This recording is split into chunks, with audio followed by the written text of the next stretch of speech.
welcome back to the Travel Winds podcast. Today, my guest is Jason Greenwood, founder of Greenwood Consulting, now based in Puebla, Mexico, with a background in New Zealand and in California, which is my home state. How are you today, Jason? I'm doing fantastic, mate. Really just love living here. And look, I live a very blessed life and I don't take any day for granted. That's for sure. That's the best way. Absolutely. Gratitude, attitude of gratitude makes all the difference, I reckon. My friend has a shirt, and she had it made not for me, but it just says gratitude. And so I wear it when It I'm out and about, and people are like, "I like your shirt. I like your shirt." makes a difference, man. I reckon, Absolutely. it's hard to, it's really hard to be upset about life, and live a life of gratitude at the same time. So I reckon as long as you focus on the gratitude bit and focus on what you have versus what you don't have, then you'll probably be in a pretty good place. Let's hope. So far, Yeah, so good. that's right. That's right. So you're down in Mexico, and your background's kind of, if people are watching on the video, it's the e-commerce edge. You have your own podcast, you have your own show, but it sounds like you created a way for you to be a digital nomad. How did it all get started? Yeah, look, I'm pretty lucky in the sense that I work in the e-commerce space. I've been working in the e-commerce industry for over 24 years. And the reality is those of us that work in e-commerce, we've always been able to really work remote, work from anywhere, all that sort of stuff. But, you know, our clients didn't always believe that. Or, I've run and built agencies, I've run and built brands, and now have my own e-commerce consultancy, which we can talk more about. But, a lot of clients didn't necessarily always believe that pre-COVID. So if there's any silver lining out of COVID at all, it's the fact that Yeah. everybody got Zoom religion, everybody got Gmeet religion, everybody got Teams religion, everybody got, video conferencing religion, so to speak, and it became mainstream. And Yeah. so almost every industry overnight had to figure out a way to do things remotely. And It's the so norm now. Yeah. yeah, it just became mainstream. And the beauty of that is that my clients, for example, now as consulting clients, they have zero expectation they will ever meet me in person. Now, I'll Yeah. go out of my way to try to, if I'm in their neighborhood, if I'm in their neck of the woods and I'm traveling around, then I'll go out of my way to go to their office or whatever it is and try to catch up with them or go out to dinner with them or whatever the case may be. But there's zero expectation Yeah. that would be the case. And pre-COVID, most clients would have the expectation that at least once before they signed on the dotted line, they'd be able to eyeball you, they'd shake your hand, you maybe make a presentation to a board or something like that. But now even that expectation has gone away. And Yeah. there's lots of my clients that I'll never meet in person, but I'm lucky in that, I've got clients all around the world now. And fortunately, a lot of them have said, look, come and stay with us. In fact, we're planning a very big European and Indian trip next year. And I think we're going to be paying for accommodation about half the time that we're Yeah. on our trip, because I just know so many people around the world now that say, hey, look, when you're in our neck of the woods, come and hang out with us, come and stay with us. So it's a pretty special place to be. That's a pretty cool feeling. Yeah, it is. It is, and with my podcast too, I've done over 430 episodes of the podcast now. And so I've met a whole ton of Yeah. people that way as well. So combination of consulting, just industry friends and colleagues combined with the podcast, it's created a global network of people that I consider friends. And, some are I'm closer with than others, obviously, but it has created a global network of people that I'm connected with. And, I always extend the invitation for them to come and visit me here in Mexico, and they generally extend the invitation for me to come and visit them wherever they happen to be based. I So can it's a vouch for it's a that, people. it's just one of the benefits of, Yeah. one of the side benefits of having a podcast, I think. And I think one of the other benefits of having a podcast is that, I reach out and connect with most of my potential guests via LinkedIn. And before I had a podcast, if I wanted to connect with someone and just have a chat with them about the industry or about what they're working on or something like that, you slide into their DMs and you say, hey, let's have a virtual coffee, let's catch up for 15 minutes or whatever. 9 times out of 10, people say no because they figure you're trying to sell them something. But once you have a podcast, and especially once you have 1, 2, 3, 400 episodes in the can, all of a sudden it gives you the credibility to be able to reach out and say, hey, look, I've read this piece of content of yours, or I've looked at this piece of technology of yours, whatever. I'd love to get you on the podcast to talk more about it.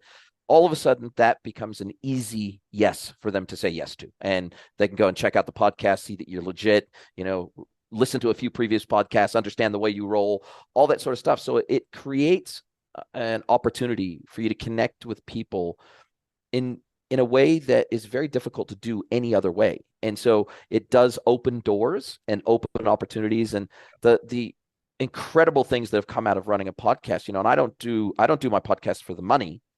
I couldn't make a living off of running my podcast, at least not yet anyway. But the great thing about it is it's opened up so many doors for me. It's opened up opportunities for me to speak at conferences, to be on webinars, to create great partnerships, to just the opportunities and doors that it has opened for me, other than just the pure commercial benefits of it, because it does help establish credibility. It opens opportunities for clients to come and find you and identify you as an expert in your field. But quite apart from that, it's just opened up so many opportunities for personal and professional fulfillment that it's hard to describe all the benefits that it brings. So you mentioned about being digital nomad, opening up and COVID, opening up Zoom. I think for me, like I started in 2018, and I had to explain to people what a podcast was. They're like, what is it? I'm like, well, we're going to talk, and we're going to be on the show, and then it's going to go on these podcast platforms. And they're like, what's that? I'm like, well, like Apple Podcasts and Google Podcasts, and they're like, no, I have no Spotify and idea. all the rest. Yeah. Now, because of the same reason, when I say, hey, I've got a podcast, oh, that's cool. And I'm like, oh, okay. I don't have to explain it anymore. Well, So, and it's a fun talking point, I just met a new neighbor because this the townhouse complex that we have just bought it's being built in 3 phases. We're in phase 2. Phase 2 is almost complete. They're just started on phase 3.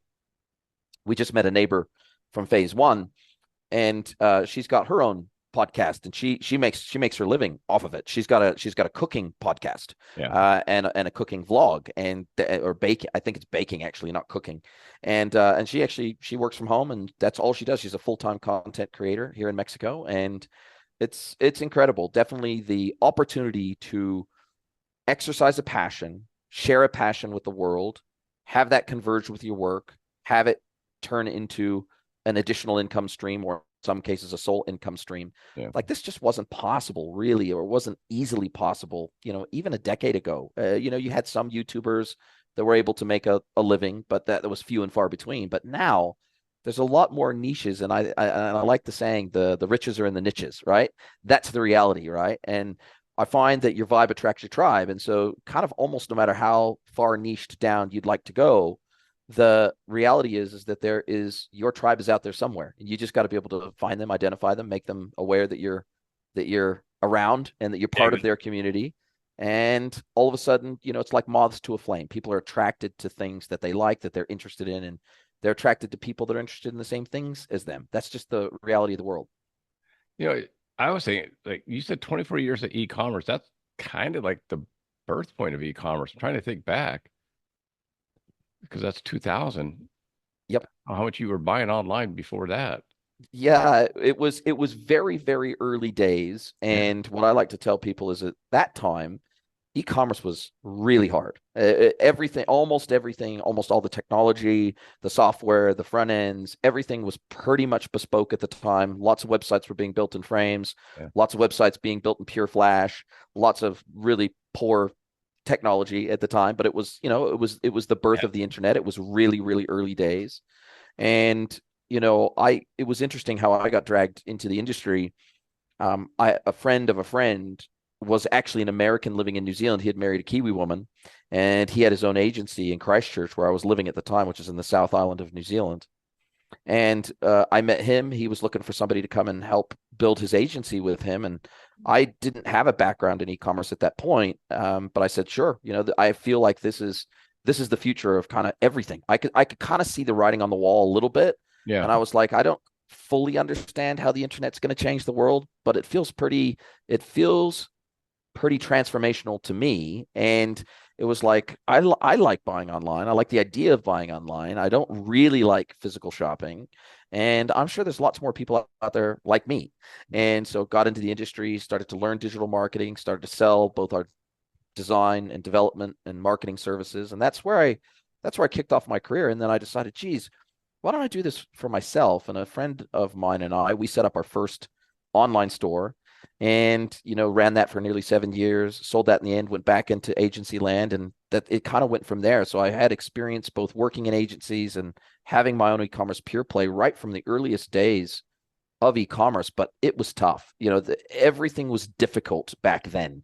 Yeah. I think most people nowadays who go to set up a Shopify website or whatever, and like I can set up a new Shopify store in like an hour Yeah. now or less, and get an off-the-shelf theme and plug in Shop Pay, and you're kind of off to the races. Load up a few products, and you're kind of off to the races from a technical perspective. And I think most people today just don't realize how difficult it was in those Yeah. early days of the internet How just to long even it get took a you to be website able up to and save running. it. Yeah, it's just so easy today. You know, uh, why do you think, and this is on a personal point, I guess, why do you think brick and mortar stores have such a hard time wrapping their head around e-commerce?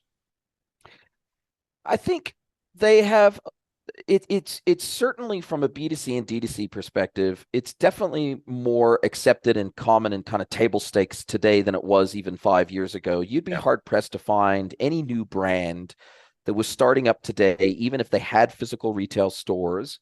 It would be extremely rare that they wouldn't also do e-commerce. It would be very, very rare. When I'm Um, talking a retail store, like I have retail stores and I sell to them, and they've been in business for 50 years, 40 years, 30 years. And I go, man, you're limited to the physical space that you have. You can't carry anything more than what your 8,000 square foot store can carry. But if you set up on e-commerce, you can now have our entire 200,000 square foot warehouse on your site and yeah, access to every piece that we have in our warehouse. yeah. And It's they an just go, interesting one. nah, it's too much work.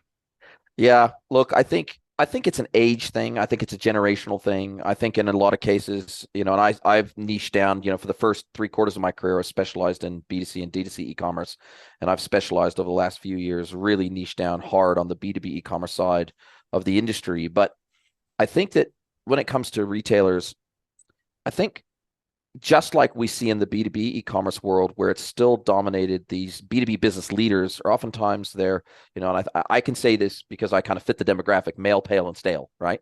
Yeah. That's the reality. And unfortunately, the leaders of a lot of these businesses, they should have aged out a long time ago. They should have just quit. They should have retired. We're going to eventually get to a place where through attrition, death, retirement, whatever, we're going to get to a place where eventually all business leaders are digital natives. We're not there yet.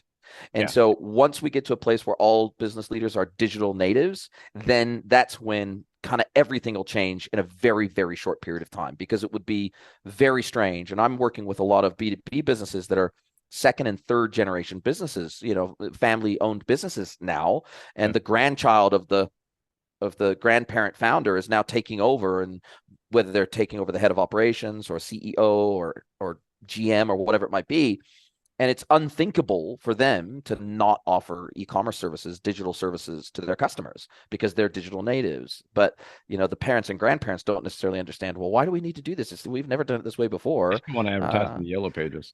yeah, exactly. And so I think it is a generational thing, but we do see that post COVID, we've gone much more back to the norm and the mean in terms of the growth of e-commerce as a percentage of total retail.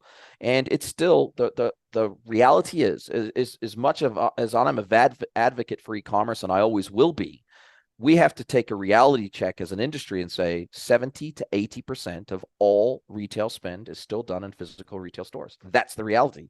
It's about 70% of retail in the UK, about 30% of e-commerce penetration as a total percentage of total retail. It's about 25% in the US. It's about 30% in China.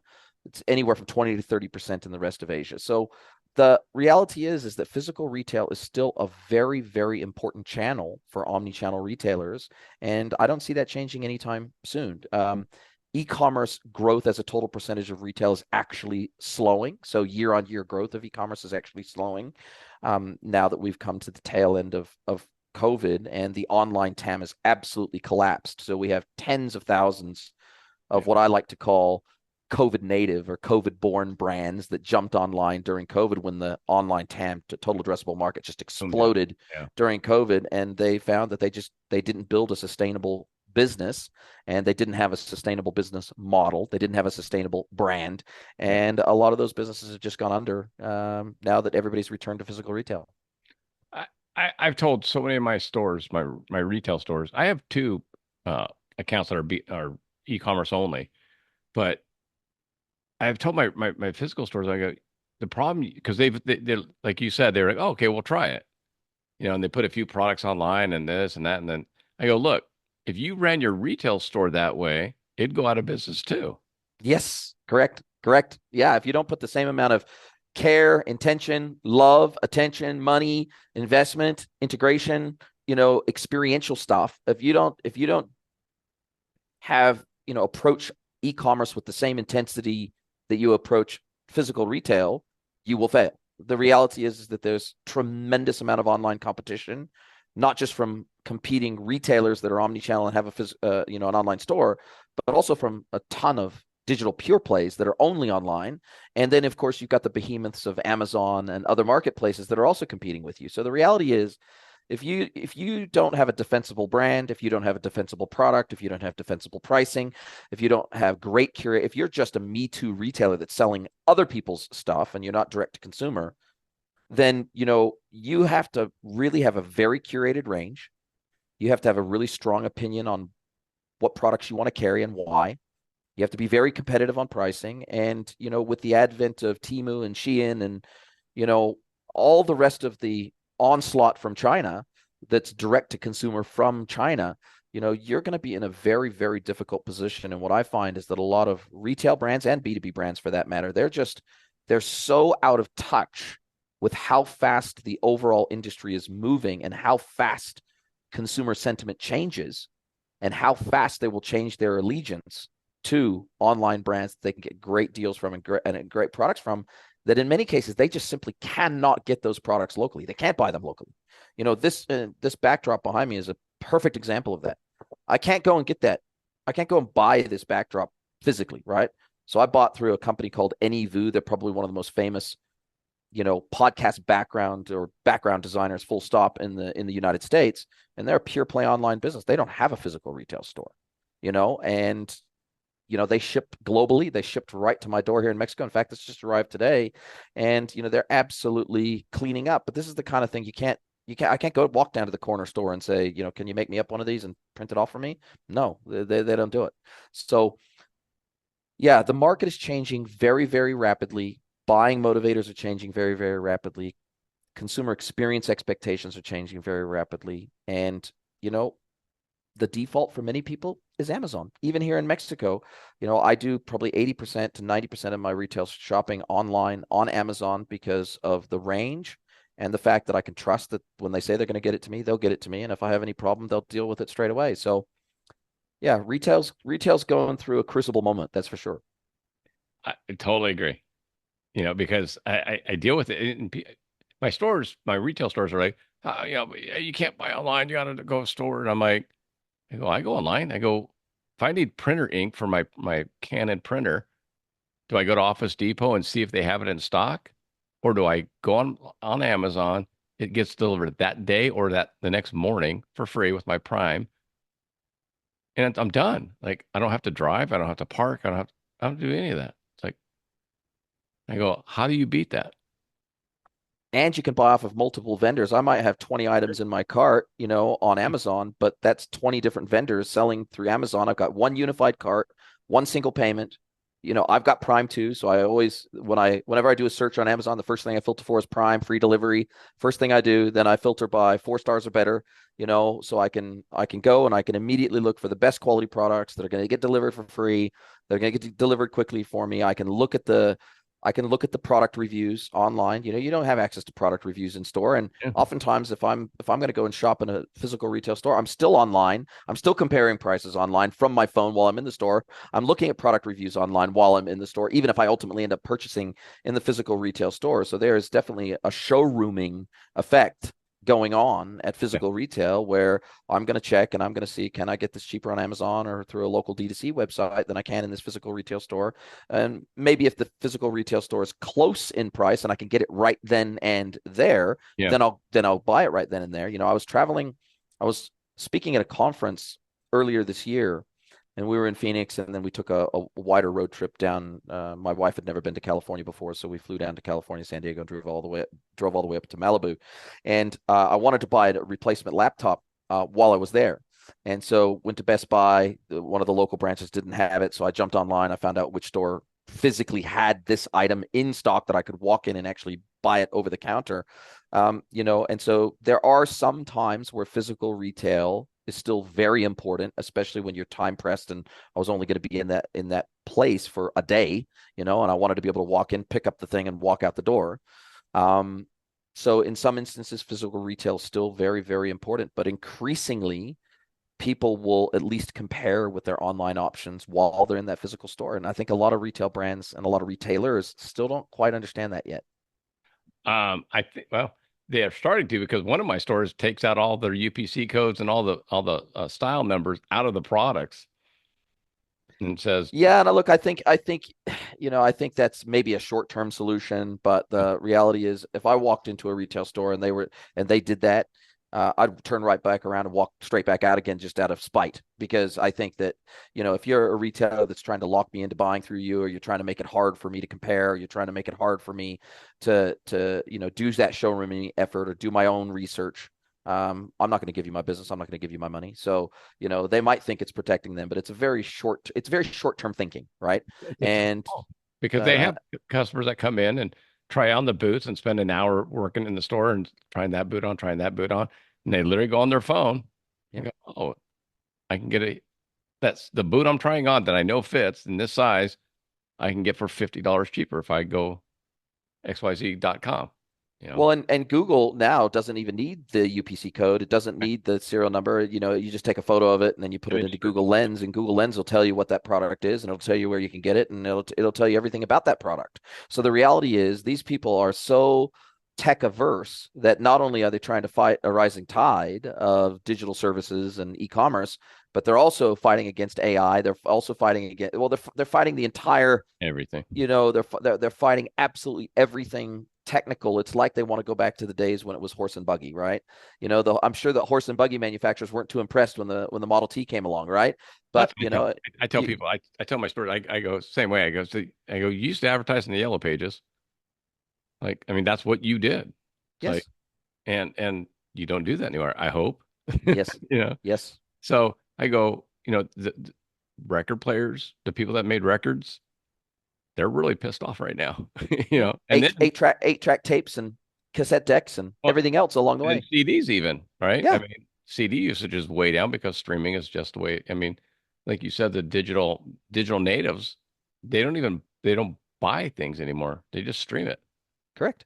Well, So I mean, I'm almost 50 years old. I turned 50 this year, and I don't buy any. I don't either now. buy CDs or anything anymore. I stream absolutely everything. I stream all my video content. I've got Prime, we've got Netflix, we've got everything. We listen to all our music. I listen to it on Spotify. I consume my podcast on Spotify.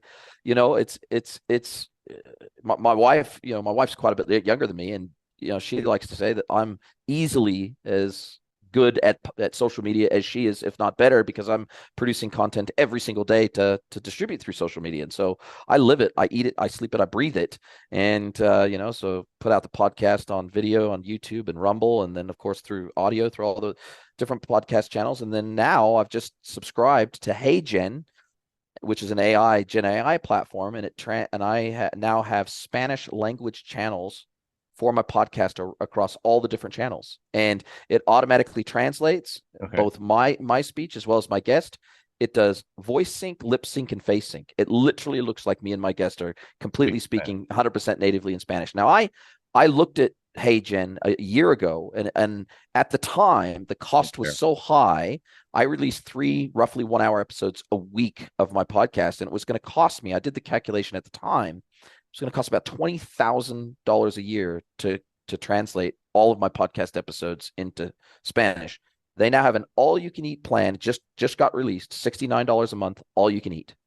And so of course I translate all my podcast episodes into Spanish now, and you can translate it into almost, they have like 60 languages they support. Yeah. I've done that with because I've had a couple Hispanic people. I've had different languages and Japanese. Um, and I've done the transcripts in the different languages using the AI, and it's just like can't get any easier than that.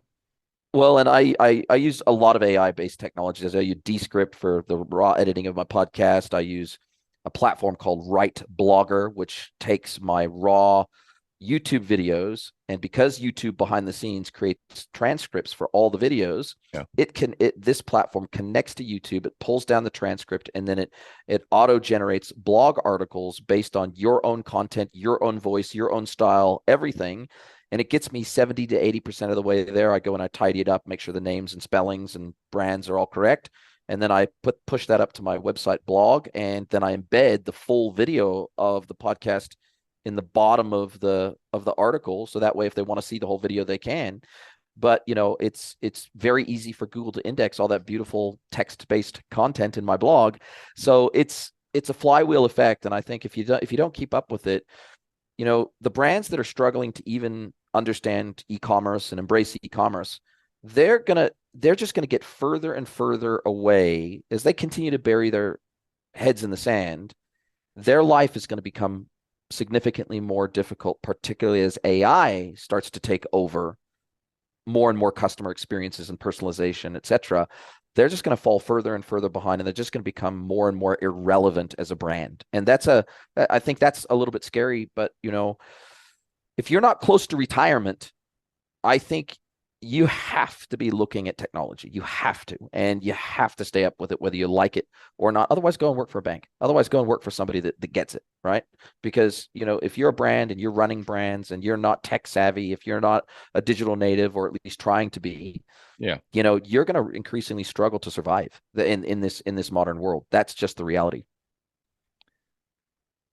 I'm going to forward this on to some people I know. Because maybe if someone else tells them instead of me, Maybe they'll listen. It's what do they say? What do they say? A prophet is not welcome in his own land, right? Yeah. Yeah.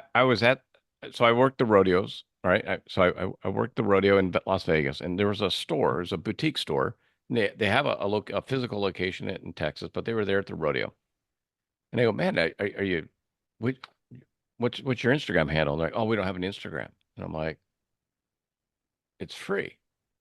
Like it's literally It's free. yeah.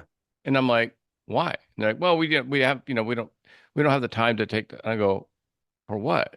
Well, like create the post and do all this and I literally went, and I'm not tech savvy. I'm 57, so I'm even Yeah. older out of my daughters aren't even, I guess they are digital natives, but I have a few programs on my phone, and one's called Photo Room, and I take a picture in their booth of a purse, and it was a Wrangler purse, and I go click click, and they go, why don't you just take this photo and put it on Instagram and say, come shop at my store?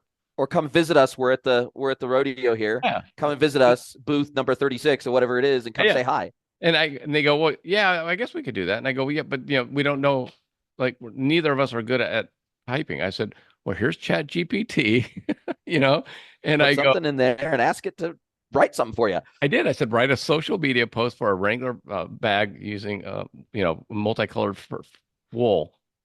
Add hashtags. Give me a title. And they're just like, oh. And I go, now, if you don't like that photo because it had the grid background, I go into photo room. It created a Background and AI does the background, cutout. and they're like, how did you do that? And I mean, I literally did it in front of them. And I go, now, if you got good at this would take you a good 4 minutes, and you can make a post every day. And then you can get into the schedulers, or, Yes. on a slow Monday when your store is Schedule dead. the whole thing for the month. Yeah. Do a purse week, do a belt week, Jackets, the whole nine yeah, yards. whatever. And every day I'm like, it's 5 minutes and it's free. Yeah. Like, you can get into advertising and boosting your posts and Of doing all that. course. But I'm like, Well, and then of course, then you start talking to them about TikTok, and it really blows their okay, mind. And then you start talking to them about LinkedIn, and it blows their mind. Then you start talking to them about Reddit, and it blows their mind, and X and everything else. And it's once you make it part of your routine, which yeah, creating I spent about I spent roughly 8 hours a week on content across all the platforms I publish content to, across all the formats, doing the recordings of the podcast, doing the post-production, distribution of the podcast. It's about 8 hours a week. It's about a day out of my week. yeah, But the reality is the ROI on that means that I do not need to pay for performance marketing for my business. Right. I have built, Part of I've got 33,000 followers on LinkedIn. I've got, I do really, really well through social, and I would rather be a magnet than a lasso. So I'd rather create content that resonates with my target audience and let them come to me like moths to a flame and just constantly be top of mind because I'm constantly in their face, in their feed. I'd rather do that than I would go and spend 10 grand a month on Google and meta advertising. yeah. And as you say, it's all free. It's just my time, right? And the reality is you're going to pay either with money or time or both. And, I have just made, I've been going really, really hard in the content space for probably 8 or 9 years now. And, it takes time. It takes time to exercise that muscle. It takes time to get good at it. It takes time to understand the algorithms. It takes time to understand what your audience wants to hear from you regularly about and to form an opinion on things. But once you do that, and once you exercise that muscle, then you just make it part of your daily routine. It's literally it's in my calendar like any other meeting or any other business activity is in my calendar. And I think if you do that, then it becomes just completely normalized for you to do that as part of your job. And I think many people just don't understand the power of a personal brand in terms of, even if they're an employee, even if they're working somewhere, Yeah. Yeah. the reality is if they build up a personal brand, the one thing you might lose your job, but what the one thing they can't take from you is your personal brand. And so if you build a really strong personal brand, it gives you so many more options and opportunities than if you're just working for somebody and nobody knows who you are and nobody cares. If you build a very strong personal brand, then you become more in demand as an employee, just as much as if you decide to start your own thing, then you've already got a ready-made audience there that, you don't have to directly monetize them. But I know that for example, when I started my own consultancy and I went independent again after working in and building agencies, I had an audience that was ready and waiting to hear that that's what I was doing, that was the Yeah. next phase of my career, that wanted to know where I was at. And then as soon as they knew that I was available for consulting, then it was like, oh, cool, great. Then we'll come and we'll work with Jason now. And so, but you have to build an audience before you need it. Right. And that's the thing a lot of people don't understand. Yeah. If you're expecting to be able to monetize your audience the moment you start building it, forget it. It's never going to happen. The longer you can wait, and I really, I don't sell through my content at all. I try to avoid selling through my content. Yeah. I try to make it as educational and entertaining as possible, demonstrate capability, demonstrate knowledge, demonstrate integrity, and if they want to take all that knowledge and do it themselves, fantastic. But if they realize, geez, wow, this is a Yeah. lot harder than I thought it was, I'd rather work with Jason, somebody who's been doing this for over 20 years. I'd rather work with somebody who's an expert, let them do what they do best, and I'll do what I do best, which is, procuring product, or writing product descriptions, or marketing, or operations, or whatever it is I do best. I'm going to focus on that. I'm going to let Jason focus on what he does best and help guide us and coach us to get better at what we do. And I just think that people are, they're worried that when they first start out, they're worried about the poor quality of their content. And I just tell them, well, Yeah. and I ask them to open up LinkedIn, and I ask them to go to their profile, and they got 50 followers on LinkedIn, and I'm like, what are you worried about? Yeah. You don't have an audience yet. You're not scaring So, anybody. and I'm like, as you continue to get better in your content creation, curation, and publishing journey, as your quality gets better, your audience will grow at about the same rate. And so by the time you've got a huge audience, you will You, have exercised that muscle. It's like going to the gym. You got to exercise the muscle. To get better at something, you got to practice, right? And so, just like you did on your phone, what is it going to take you 4 minutes to start your practicing journey? yeah. Who cares? You got 50 followers on, well, in their case, they don't even have an Instagram yet. So when they first start out and they got 0 followers on Instagram, well, they got the next 12 months to practice, Yeah. because their following is going to grow very slowly. And so I think that's what I try to tell people is, look, your content is not going to get in front of the volume of people that my content gets in front of straight out of the gate. And so that gives you time to practice and get better at what you're doing. So here's my question to you, I guess, is how do you quantify, because you're selling some, I mean, you're telling somebody to start up an Instagram post, right? Or LinkedIn, and they're not going to see a return on that, potential, a good return for a year Yep. minimum. I mean, Yep. I think it takes more, but how do you quantify that to a business owner that's like, ah, Well, I just say pick your hard. Life's hard, business is hard. You know, none of this stuff is easy. And the reality is, if you want to plug some of your digital gaps with paid and performance marketing in the upfront, pay for traffic, pay for exposure, then great, go ahead and do that. But the reality is, in order to get the best ROI, even from paid in performance marketing, the content still has to be good. This content still has to be attractive. The content still has to be something people want to consume. Otherwise, they're going to continue scrolling past it. Just because it's a paid ad and you're paying for exposure doesn't mean anyone is going to choose to consume that content. So the reality is you have to look at it as, like, for example, I create content for me first, my audience second. Meaning, if I don't enjoy the content I'm creating, I don't do it, because I know that will never be sustainable. If I'm creating content purely for selling sake and purely for ROI sake, then I will never stick with that. So I create content I enjoy making, both written content, video content, audio content, etc. I make content and I have interviews with people that I want to talk to anyway. And great. so the reality is if you don't enjoy the content that you are creating, you will never stick with it. So instead of focusing on the ROI, why don't you focus on creating content that, hey, 12 months from now, 24 months net from now, 36 months from now, I'm going to still want to be creating this kind of content then, because I actually enjoy it and I actually get fulfillment out of that, regardless of the direct sales ROI that comes out of that. And then finally, I think worst case scenario, you hire somebody.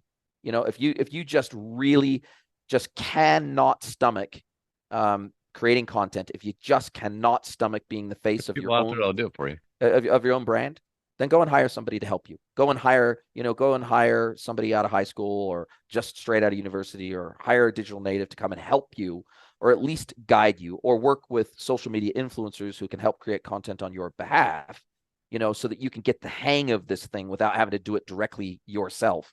But I think that, especially for founder-led brands, I think it's really, really difficult to succeed today without being part of the visual face of your brand. I think it's really difficult. You can do it, but I think it's like you're making a rod for your own back. And so business is already hard enough. And so what I say is, business is already bloody hard enough. Why wouldn't you want to make it as easy as possible for yourself and leverage all these amazing free tools or very cheap Yeah. tools that are out there in the market to help grow your business, using all of the digital technologies that the digital natives are using today? And it's a hard conversation to have, and it's Yeah. it's especially hard when I'm working with these B2B brands, and B2B is even further behind from a digital perspective than B2C and D2C brands, the retail brands, full stop. And a lot of these leaders, they are older. They have a hard time running their own smartphone, let alone Yeah. let alone being active on social media. They have a hard time doing anything on a smartphone. They're And still apps. texting, Yeah. and or finding something on the app store. They're like, well, why would I want to download an app? What would I want to do on my phone? I use my phone to make freaking phone calls. That's why I have a phone. Yeah. And so these are very hard conversations to have, but they're important conversations to have. And I think that the good thing about still so many people out there not taking advantage of this is, it allows people like you and me, who see the value in it and who have been doing it for a long time, to create really powerful moats around our businesses and what we do. Yeah. And it allows us to uniquely get ahead of people that just refuse to embrace the new. Why do you think that is? I mean, I give you, like I said, I'm 57. I'm part of the old crowd. I mean, I'm a grandfather, but I'm looking at the YouTube formula book right here. There's books. You go on YouTube. Like, everyone's like, "Oh, how'd you start your podcast?" I went on YouTube, and I called I called my daughter and said, "Here's what I want to do. I need an app for recording my voice." And because at first it was just on the phone, I didn't even do Me video. too. Me too. I only did audio when I started out. Yeah. And I'm like, so I called my daughter. I'm like, here's what I want to do. Find the programs that help me do it. Yep. She's like, okay. She sent them back. She goes, get this, use this, use this, use this. I'm like, really? It's all free? I'm like, yeah. Okay. Yeah. There you go. And even hosting now. So I moved from hosting on Podbean, and in order to get approved for Spotify video, I actually had to be hosted by Spotify. So I was originally paying like $1,000 a year for hosting on Podbean. Now even my podcast hosting is free. So now I host with Spotify for free. I'm approved for video on Spotify, so they'll show the video and the audio, and they distribute the audio only version. I upload only video to Spotify. I don't. I used to have to split it out. I used to do separate out the audio track and the video track, and upload the video version to YouTube and Rumble, and upload the audio version to Podbean so that they could distribute it out to the audio only podcast channels.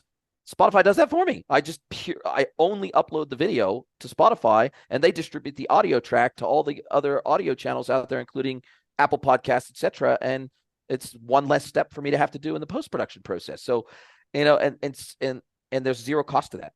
Spotify doesn't charge me a thing because I'm helping to build the quality of their product and the attractiveness of using the Spotify app. And so it's a quid pro quo. And so it's a very interesting thing. I think it's probably less about age, because I see lots of people our age that are super tech savvy. I mean, you look at Joe Rogan, he's not a young guy anymore. My And age. he's making hundreds of millions of dollars a year off his bloody podcast. Yeah. So I see lots and lots of people our age out there. What the crazy thing is, people our age actually have more knowledge to share, more life experiences to share, more content ideas to share with the world than the young generation who's been doing it all of 12 minutes. The reality is, us older generation, we got a lot more stuff. We got a much longer ladder to send back down again, and I look at my podcast as a love letter to my industry. It's gratitude. It's me showing gratitude for an industry that has allowed me to build the amazing life that I get to enjoy today. And when I first started out, there was lots of people smarter than me, more advanced than me, more experienced than me, that helped me learn, that educated me, took me under their wing. And I just feel it's incumbent upon me to help the next generation get better, do better, and be better, and help them with their life. And which is why I have a free mentorship program, which is why I do lots of content, which is why I do all the things that I do. I go speak at conferences for free and all this, because I want the next generation to be able to learn from my mistakes and benefit from my experience so that they can go make new mistakes, learn new things instead of learning all the stuff I already know. Yeah. But Gary Vaynerchuk is the reason I have my podcast, Me too. because and I actually got a chance. I've met him 3 times now. And I told him the second time that he's the reason I had the podcast, because I was at the Super Bowl media days interviewing NFL people for my podcast, because he said, and it was before I even thought about doing a podcast. And he said, what you just said basically was, young guys are young and dumb, and they don't know any better. So they'll just go ahead and start a podcast or whatever. You have the experience, you know how to talk to people, you have the age, you have life experience. So just use that. And he goes, you didn't know how to drive a car and you figured it out. So don't tell Yeah. me you don't know how to do a podcast. You'll figure it out if you want it. Well, it's funny because I use a very similar story. So when I first started making content, I had been following Gary for a couple of years by that stage, because I really started creating content really seriously 8-9 years ago. And before that, I was really more of a consumer of content than a creator of content. Yeah. And I just remember I got sick of hearing Gary just bang on in my ear. So you think you're a thought leader?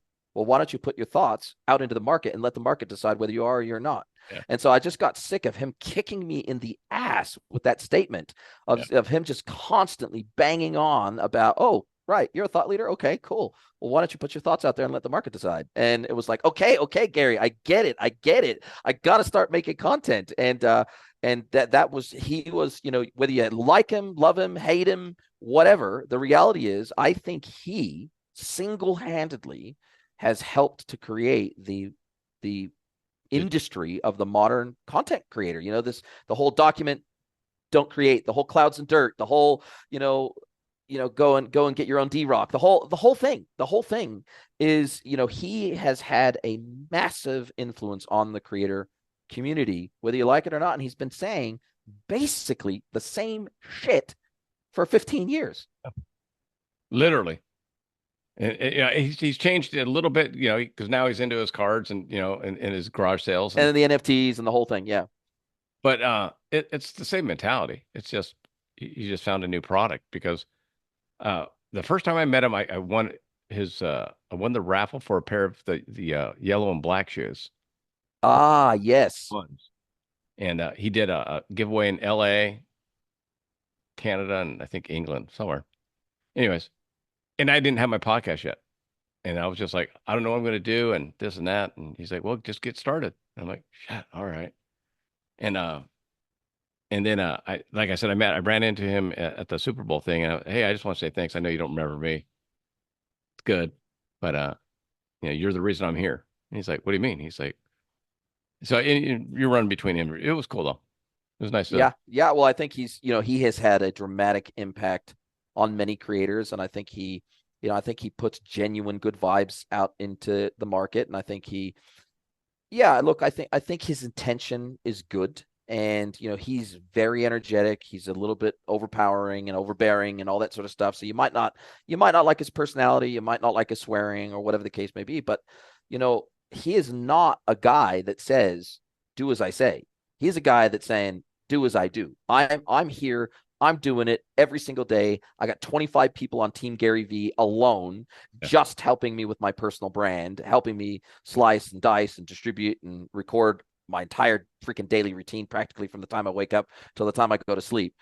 So the reality is he was living what he was telling us to do. He's been Yeah. living it since the very, very beginning. And so he blazed the trail for a lot of creators that would come after him. And in some of those creators have come to be bigger names in their industry or their niche than he is in his. And so the reality is he has a lot to be proud of because he's got a million Gary V clones running around behind him. That's for sure. But and I've told people like musicians, right? I've had 50, 60 musicians on my show because they travel for work. And I tell them it's kind of like Gary V. Gary V will never know everybody he's affected, right? You won't. Yeah. You've got 430 episodes out, and they're out in the ether, they're out in the world, and you'll never know. Someone's going to hear your podcast and then tell their kid how they should do e-commerce or whatever, right? And Gary V will never know that he affected that fourth person in the line. Just like if you listen to a song, I listened to a song 30 years ago, and now when I hear it, it still brings me back. But that the guy that makes that song doesn't know. I don't call him up and go, "Hey, heard your song again today, and I just wanted to let you know it really affected me 30 years ago." And you'll never know, Right. but you're putting it out there. And I think Yeah. that's And you will know from some people, and I do get sure. people reaching out to me, and it's those reach outs, it's those occasional Awesome. reach outs that really keep me jazzed and going and pumped and really keen to keep growing what I'm doing, to do more of it, to go from 3 episodes a week to 4 or 5 episodes a week, to start creating mini series instead of just one-off episodes to do. I got lots of ideas, rattling around in my head. I think anybody who's even the slightest bit creative, like we seem to be, it's a creative outlet for me. I'm not a singer. I can't draw to save my life. My art is speaking and writing, and I think that I'm pretty good at that. I'm a solution architect, so I have to write lots of documentation all the time as part of my consulting job. And so I think I'm pretty good at writing, and I think I'm pretty good at speaking, and I think I just don't get nervous. And so when I go to, I'm very much like Gary Vee. When I get up on a stage and I'm at a conference, I have maybe 2 or 3 slides and I talk for 25 or 30 minutes, but it's because I stay in my lane Yeah. and I am talking about things that I know literally like the back of my hand. And so I'm not talking about theory. I'm talking about, I'm not a theorist. I'm a dualist. And so I talk about the stuff I'm doing or the stuff that I have done as opposed to talking about the theory of it. Right. And so it's very, very easy for me to get up on the stage and talk for 25 minutes about the stuff that I'm doing or stuff that I have done. It's And just so I think that all of us have that skill stack or that experience stack that makes us unique. that makes us different. You know, the fact that I grew up in Southern California, lived in New Zealand for almost 30 years, and now live in Mexico with my Kiwi wife. And, you know, my sister's married a Kiwi and they live in Australia with my mom. And, you know, I've had lots of cool, interesting travel experiences, business experiences. You know, that stuff is interesting. It might not be that interesting to me now because I've already done it and lived it, but man, that's really interesting to somebody that may think about doing something similar, but they're afraid. And they're thinking, geez, I don't think I could do that. I don't think I could move out of my hometown. I don't think I could move out of my home state. I don't think I could go live in another country and figure out the currency and figure out the language and figure out the measurements because everybody else is metric and I'm, you know, I'm imperial in the United States. You know, there's a lot of fear. People stay in their box many times out of fear. And if I can inspire one person, one individual to get outside of that box of fear and live a more fulfilling life that they can look back on in 80 years and go, man, did I live. I squeezed every bit of freaking juice out of this life that I possibly can. If I can help someone get there and to face their fear and do it anyway, then I'll feel like I've won. Well, that's why I was excited to have you on because I get asked all the time, how does someone work remote? You know, how do I not have to go into the office? And I'm like, you got to learn new stuff. Doing what you're doing doesn't allow that. So, and I'm like you, I can't play a lick. You know, I don't act, I don't write, I don't write music. You know, so this is the way to do it. And so you're a perfect example of, hey, you don't have to be 25. You know, you can be And be married. a sexy woman in a bikini on Instagram to get to have a really fulfilling Well, journey. is that all I need? Well, with Yeah, AI, you can look like that now. I've got some friends. So I you know Lewis Howes? Oh, yes, Oh, absolutely. School of Greatness. yeah. So 5 months after I started my podcast, I won a contest to be on his show. So I was Wow. actually a guest on his show. And we went to dinner that night and he goes, and I just started. I mean, I was probably episode 14, 15, you know, and he goes, he joked, he said something to that effect. He goes, man, I'm trying to remember who he said. I don't want to say it because it was wrong, but he goes, man, if we just look good in a bikini, you know, our followers, I'd be over 1 million followers already, you know, that type Yeah, of thing. it's true. It's And true. I go, yeah, I can't sell that though. Yeah, no. It's so true. It's so true. You know, and there's a lot of these OG content creators like Lewis who've done it, you know, they've blazed the trail for a lot of us. And the reality is I've made a concerted effort this year, unlike any other year in the last decade, to work with more creators outside of my content, to be on more podcasts, to be on more webinars, to speak at more conferences, to contribute to other people's content. Yeah. I've made a real concerted effort. Not only does it benefit me, but I'd like to think it benefits them too. But for me, what the to just be perfectly honest, the benefit to me is exposing me and my content to new audiences that I wouldn't be able to get to any other way, that would never even know I existed, right?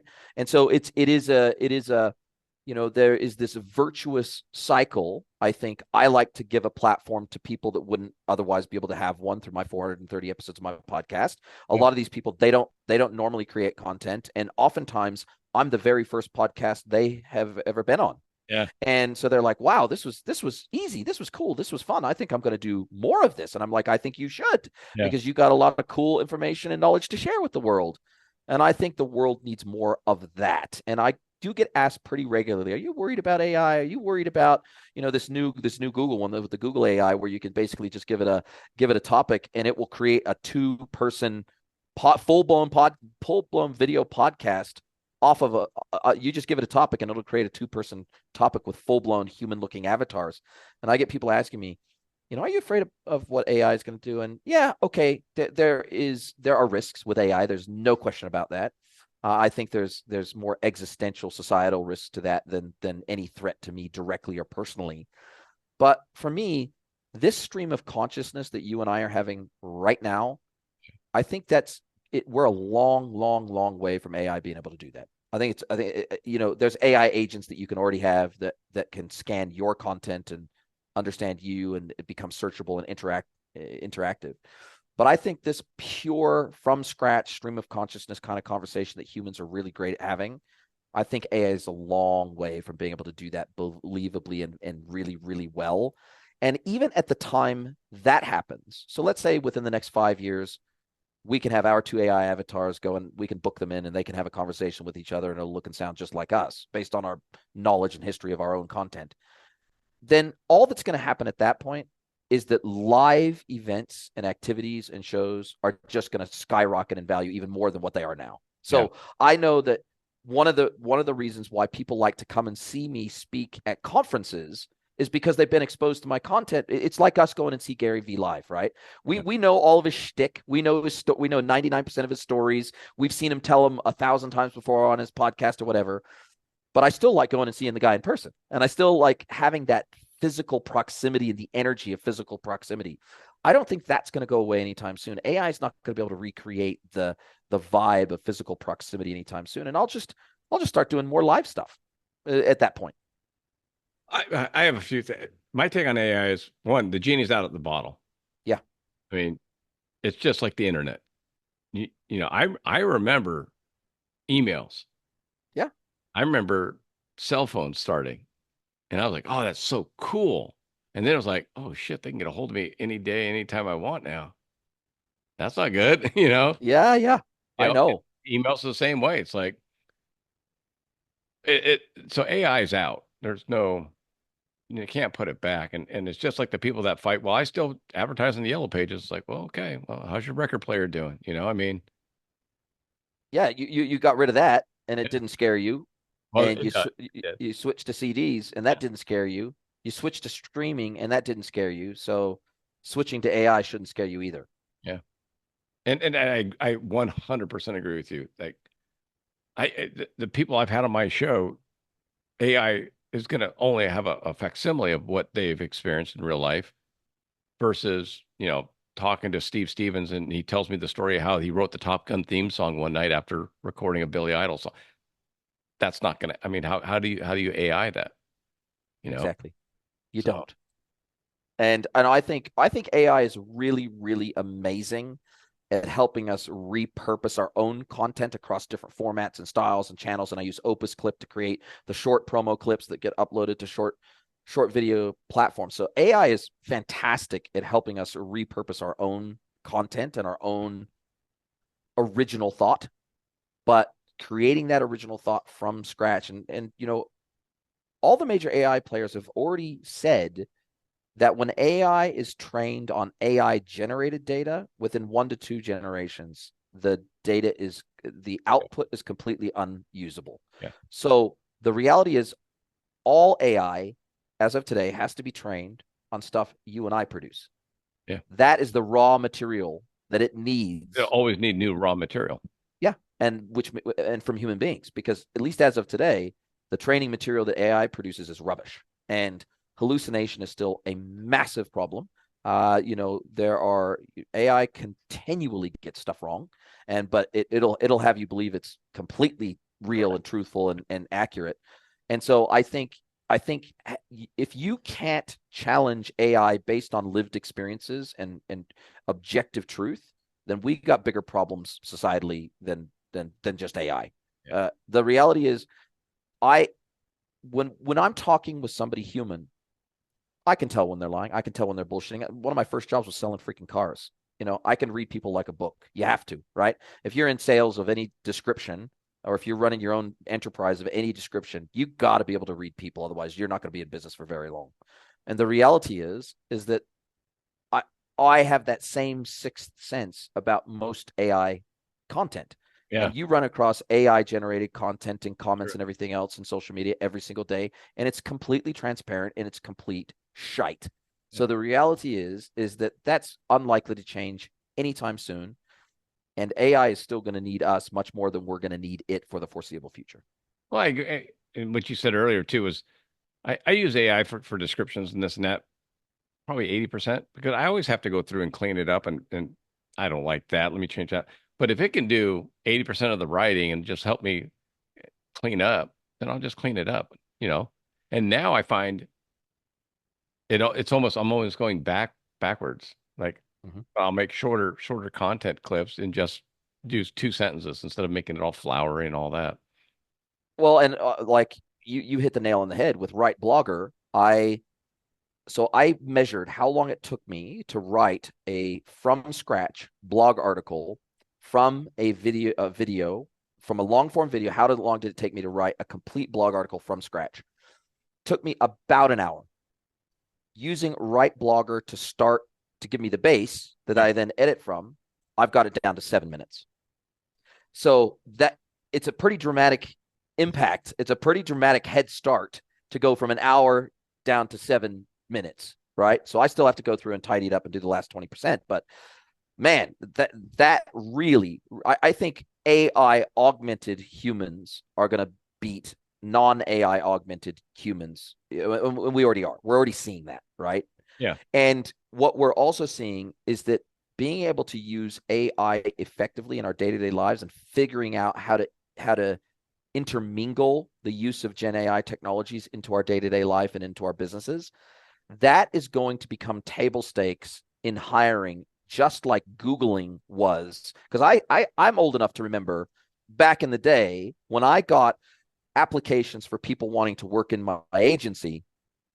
I remember getting applications, and one of the attributes that somebody said was expert Googler, right? When Google was still relatively new, Yeah. right? And Yeah. so you had to know how to get the best out of Google in the early days. Like you had to know how to get the best information out of Google and to find sites via Google and everything else. It was not as it wasn't like the crystal ball that it is today. Well, I think AI is exactly like that now. You have to learn how to get the best out of AI, and you only are able to do that with lots of practice and lots of experience and lots of trial and error and all that sort of stuff, just like Googling back in the day. And now people are putting on their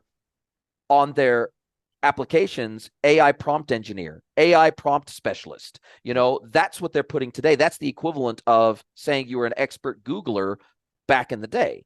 And so I think this is going to be an increasingly sought after skill set for employees to be able to give themselves superpowers in the jobs that they do, to give them a leg up in terms of efficiency. That is going to become table stakes expectations if it's not already. And in many businesses, it already is. That is going to become table stakes. I've told people, I said, because I can't believe how many people haven't heard of AI or used it. I just Even haven't even heard of ChatGPT. That's what I'm saying. Like the couple I met last December never even heard of it. Like it was like me speaking a foreign language to them, and I'm like, what do you mean you haven't heard of it? Like it's everywhere. Are And you they're living under a rock? and I go,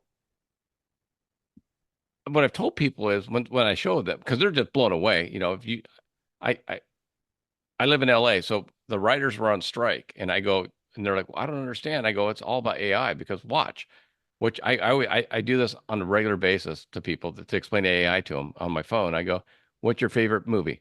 And they go, Grease, The Godfather, whatever. I go, write a sequel to The Godfather using the same characters, 10 years in the future. And he goes, I go, that's why the writers were on strike. Well, how about the port strikes? Same way. That's over But AI and automation. it's all It's about, like they think it's about money. It's about automation. it's about automation. You look at the Chinese ports, there's no one working there. They're all Well, like, even the Netherlands, the American ports are using some of the oldest generation of technology in the world today. They on are purpose. some of the least automated ports of any I live right ports next to in one the of them. it's crazy, and so again, they're trying to hold back the tide, and this is going to be real difficult to do over the But that's medium to long term. the writers. I don't know if people understand. Like if you, I don't know current shows, but a TV show, it'll have 12 writers on it. Yeah, And now with AI, you can have two. yeah. So I don't need 10. I don't need to pay salaries for 10 extra writers. 10, I'll just pay for two, and we'll get probably a better product in the end with AI augmented humans of those two. And And those two what will it clean it does, up. what it does is it takes A players and makes them exponentially more efficient at what they do. Yeah. It takes B players and makes them A players, and so on and so forth down the line. And so it takes people that would be virtually unemployable in many respects. And all of a sudden now they can probably make a pretty good living with the assistance of AI, just like back in the day. If you were an expert Googler in the office, if you were the person that was the information gatherer in the office, they would pay you for that. Yeah. Well, You know, I've told people, I go, and I heard it from somewhere. I'm not smart enough to come up with it on myself, but it says AI won't replace you, but someone that knows how to use AI better than you is going to replace you. totally, totally. Because, and also what's happening is the need for businesses to continue to hire in sync with their scaling. So scaling their human resources at the same rate they're scaling their business growth, that is going to end. Yeah. That's the reality, is that businesses that embrace AI at every strata of their business, instead, what they would need, for example, in terms of human resources, where maybe historically they would have needed 100 people, they're now going to need 5, or they're going to need 10. So they are not going to have to hire at the same rate as their business growth as they would have historically. And that's going to increasingly become the case because the efficiency and the productivity of the people they already have on staff is going to go through the roof. And what's going to happen is anybody inside these businesses that doesn't embrace AI and make themselves more efficient, they'll find someone out there that is and does. And so that's the threat. It's not so much, oh, AI is going to replace humans wholesale, but like you said, I think you said it perfectly. AI augmented humans are going to surpass non-AI augmented humans. And I think, look, there are really dramatic societal impacts that is going to have, especially once we have humanoid robots at scale operating in a world that's designed around the human form and shape. And when we have humanoid robots that can interact with everything and everyone using AI, but using the same interfaces as we as humans do, that's when things start to get pretty interesting. TikTok is full of that right now. I'm Yes. seeing the AI generated models that are people. I mean, they look like people. AI avatars. Yeah, and I'm just like, oh Christ, that's a little different. Yeah. Now I can, because you think about it, like if you're doing your e-commerce consulting, I can have an African American person speaking every single African language, and then it's speaking to them in their shape, in their voice, in their dialect. And then I can do that to German. I can do that in French. I can and have someone that looks more French instead of like me. Yes. You know what I mean? And then now I'm selling to people in their country, in their format, in their shape and sound. Well, and real-time translation with via earbuds Yeah. is coming. It's Oh yeah. here on the Pixel and the Pixel Buds, Seen them. whereby literally you could be speaking to me in Spanish. I'm hearing it in English in my earbuds. I'm speaking to you in English, and you're hearing Spanish in your earbuds. That's going to become completely ubiquitous, and that is when life starts to get real interesting, and that's when the world starts to open up even further than what it is today. Because one of the challenges for most people to think about moving to another country that speaks a different language to them, one of the challenges is, oh God, I really need to learn this language. And I still think there are massive benefits to learning the language. So I'm not suggesting you shouldn't learn the language, but as that stepping stone, whereas today I've got to type into Google Translate Yeah. and I've got the Which is hassle of still that back and forth. easier than Right. it used to be. Yeah. But when real-time translation is the norm, that is going to be a complete game changer, and that is going to open doors to the world for everyone. And if Trump gets his way, and look, again, just like Gary V, you might not like Trump, but one of the things he's talking about is completely removing the taxation by citizenship, Yeah. which is America's the only country in the world that does that, as opposed to taxation by residency, Yeah. territorial taxation. And, if he does that, that is going to remove one of the last major barriers for Americans to move overseas when they effectively, unless they move to a country with a tax treaty with the U.S., they get double taxed. They will get double taxed on every dollar that they make as an American, depending on where they move to. So combination of ease of learning languages, combination of easy real-time translation, combined with potential no double taxation, man, the world is going to become the American's oyster, unlike ever before in American history, and that's a game changer. Let me ask you that totally off subject. If Trump were to get elected, he's talked about bringing Elon Musk in as a consultant, Yep, cost cutter. cost cutter. If he allows Elon the power to do to the U.S. government what he did to X, now or previously Twitter, which was cut 80% of the staff. And I remember they interviewed Elon Musk and they said, how do you cut 80% of your staff? He goes, well, it's really easy when you stop censoring free speech, how many people you don't need. Well, and when you get I rid was of like, when the first thing you do is get rid of all your DEI hires. yeah. Well, I mean, and I know Vivek wanted to get rid of the Department of Education Yep. on a federal level. State is fine, but I'm like, oh man, that's why they don't like him. Correct. You start bringing Correct. in Elon and Vivek and RFK on the health. Oh Like, yeah. wow. Well, the thing about Elon is that, well, the real threat to Trump, I think more than anything else, and again, whether you like him or don't like him personally or whatever, Yeah. the reality is that there are so many snouts in the government trough. There are estimates anywhere from 40, and they don't even know for sure, but they estimate somewhere between 40 and 60% of American GDP is due to federal spending, state spending, city spending, and local spending. Like if you tally up the total expenditure for running the government, Yeah. it's somewhere between 40 and 60% of GDP. There's a lot of people feeling pretty threatened about that right now. A lot. And that's why they keep shooting at him. So That's my opinion. it's very interesting, and certainly Elon couldn't come in and cut, 20% or 30% overnight. It would have to Oh be, no.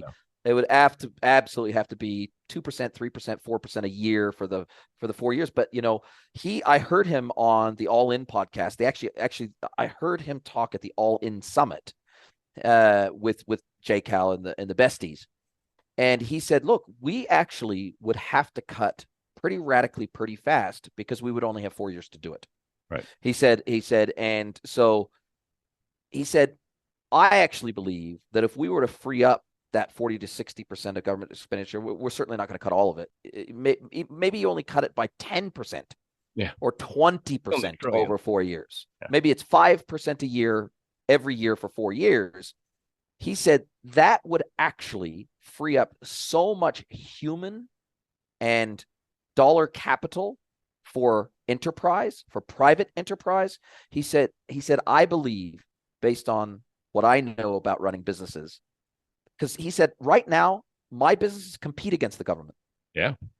He said, and if those government departments that I compete with went away, and the handbrake on our productivity and the money we have to spend for getting launch permits and all the other things we have to do as a business, the compliance costs alone in his business are measured in the millions and tens of millions of dollars a year. He said, if that went away, and he said, now we could compete on a level playing field instead of competing on the bottomless pockets of the federal government. Yeah. He said we would instantly become more efficient overnight, and we would instantly become more competitive globally. So he said that's true for everyone else I know in business too, that we're being crowded out of the market by government spending. And so that's a really dangerous place to be. So yes, it would be bumpy. It would be a bumpy transition. There's no question about that. And a lot of government employees would have to go out and get real jobs. And that's very scary to a lot of those government employees. I love it. And it's interesting because the average, I read this the other day, I might get the numbers wrong, but it's directionally correct. Something like, I think $60,000 per year is like the average wage in the US or something like that. But government salaries are an average of $92,000 a year. And so like, we're talking like 50% more if you just by virtue of working for the government. It's disgusting. So that is what is crowding out private investment today. Totally agree. I think that's why there's such a big push by so many to not let Trump get in. It's Totally. not that Trump's policies Yeah, he's going to close the border again and make it more difficult and this and that. But we already went through that. It's no one wants Elon. I mean, Keith Olbermann went on Twitter and said Joe Biden needs to kick Elon Musk out of the country. Yeah, totally. I hear about that all the time. This one of the smartest men in the world and the richest man. You want to kick him out of the country because you don't like his what? Yeah, because you feel threatened. Yeah, It's insanity. It's insanity, isn't it? yeah. It's gonna be. Luckily, luckily, even at our ages, luckily we are not. One of the things I pride myself in is not getting attached to almost anything. Like not getting attached to a belief system, not getting attached to a technology, not getting attached to a content format, not getting attached to a country or a flag or anything, right? And saying, well, look, New Zealand was a place that I loved when I first moved there, and then it became a country that I didn't recognize anymore, and I had to get the hell out, right? That ability to change and flex with changes in the world and society and tech, I think that is what helps make the world feel a lot less scary to me. Like the world just isn't that scary to me. Yeah. And it feels like, given enough effort, energy, time, and love, I can achieve just about anything that I want or need to achieve on behalf of my family. Yeah. And I think that, a lot of people feel stuck. They feel trapped geographically. They feel trapped financially. They feel trapped in terms of their understanding and knowledge of tech. They feel utterly terrified. They're afraid, almost to the point of being afraid of their own shadow. And I think that that's such a sad place for people to be in their life. And if I can be that shining light, you can be that shining light. And there's an increasing army of us out there who have decided to throw off the shackles of where we grew up, throw off the shackles of our traditional jobs or careers or whatever our parents did, throw off the traditional shackles of technology and what we think it should be doing in our lives. I think once you just embrace change as being the norm, and you, instead of just tolerating it, you literally embrace it and you say, well, look, life is happening for me, not to me. Yeah.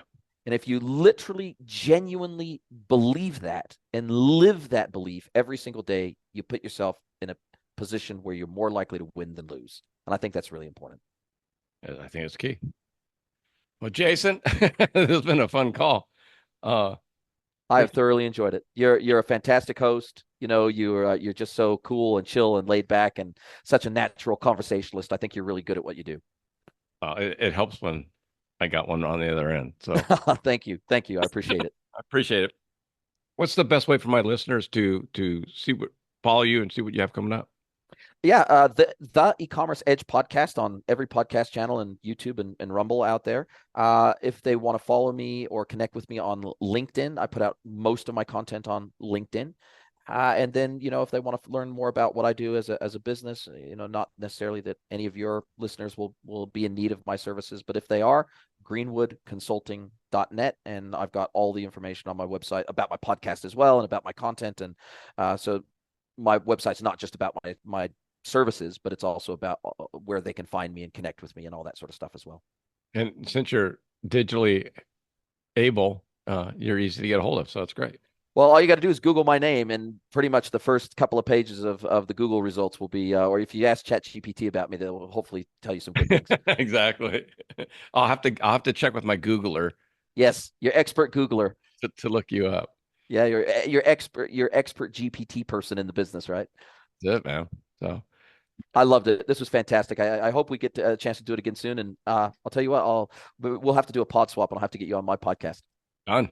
We'll make it happen. Love it. Thank you so much. Hey, Jason. Talk to you soon, bud.